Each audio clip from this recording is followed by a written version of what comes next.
மல்லிகையில் மாலையிட்டு கனிவாக விரதம் வச்சு மணிமணியா மாலையிட்டு மார்கழியில் பூச வச்சு சபரிமலை பயணம் தானப்பா சாமி வழி துணையா வந்து சேரப்பா சபரிமலை பயணம் தானப்பா சாமி வழி துணையா வந்து சேரப்பா குருசாமி சொன்னபடி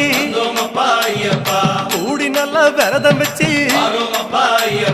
கருப்பசாமி பொண்ண நினைச்சு காலமால பூச வச்சு காந்தமலை ஜோதியானவா எங்க காவலாக வந்து சேரப்பா காந்தமலை ஜோதியானவா எங்க காவலாக வந்து சேரப்பா சந்நிதியில் கட்டும் கட்டி